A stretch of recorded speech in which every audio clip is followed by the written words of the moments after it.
নারায়ণগঞ্জের সোনারগাঁয়ের প্রথম পর্বটি হয়তো অনেকেই দেখেছেন। এবার চলে আসলাম দ্বিতীয় পর্ব নিয়ে। দ্বিতীয় পর্বে আপনাদেরকে পাখির চোখে নারায়ণগঞ্জের সোনারগাঁর জাদুঘরটি একটু দেখানোর চেষ্টা করব। পাখির চোখে সোনারগাঁও দেখতে আসলে কেমন হয় তা আপনারা নিজ চোখেই দেখুন। আসলে অনেক মনোমুগ্ধকর, সুন্দর দেখতে লাগে।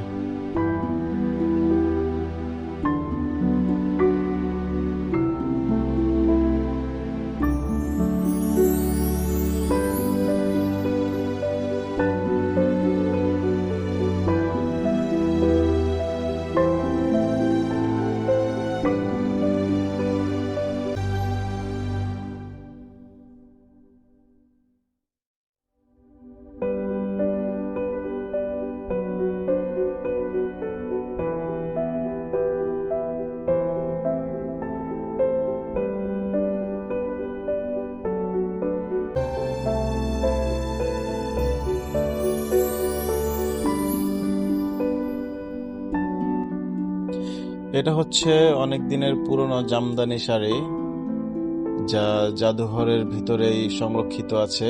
এরকম অনেক সুন্দর সুন্দর জামদানি শাড়ি এখানে সংরক্ষণ করা হয়েছে। যারা জামদানি শাড়ি দেখেন নাই তারা দেখে নিন জামদানি শাড়ি কি রকম হয়। ছোট ছোট খেলনাপাতি, এগুলো অনেক দিনের পুরনো পুরনো জিনিসগুলো এখানে সংরক্ষণ করা হয়েছে, ঐতিহ্যবাহী সংরক্ষণ। এগুলো এখন হয়তো দেখা যায় না, বিলুপ্ত প্রায়। অনেকে এগুলো চিনবেও না, বর্তমান জেনারেশন এগুলো দেখেনি কখনো।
এখানে রয়েছে কিছু পুরনো বাদ্যযন্ত্র, যেগুলো এখনো সচরাচর ব্যবহার হয় না। এখন সব হচ্ছে ইলেকট্রিক যন্ত্রপাতি ব্যবহার করা হয়। এই বাদ্যযন্ত্রগুলো এখন বিলুপ্ত প্রায়, অনেকেই চিনবে না এগুলো কোনটার কি নাম। এই ছিল আজকের দ্বিতীয় পর্ব। তো আপনারা তৃতীয় পর্ব দেখার জন্য আমার ফেসবুক পেজ, ইউটিউবে ফলো দিয়ে রাখুন। অতি শীঘ্রই তৃতীয় পর্ব নিয়ে চলে আসব, সেখানে আরো ঐতিহ্যবাহী অনেক কিছুই আছে। ধন্যবাদ সবাইকে, ভালো থাকুন, সুস্থ থাকুন, আল্লাহ হাফেজ।